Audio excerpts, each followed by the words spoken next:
একটা প্রশ্ন করি, সোজা প্রশ্ন। তুমি কি আল্লাহকে ভালোবাসো নাকি শুধু প্রয়োজনের সময় ব্যবহার করো?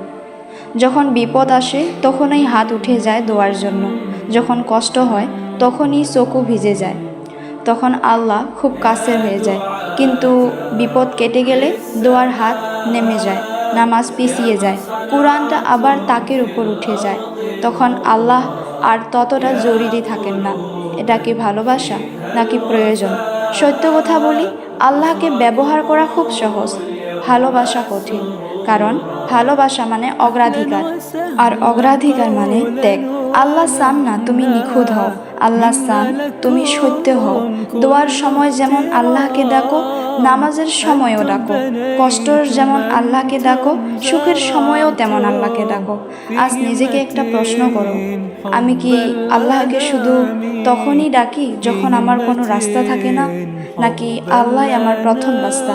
এই প্রশ্নের উত্তরটা তোমার মুখ না, তোমার আমল দেবে।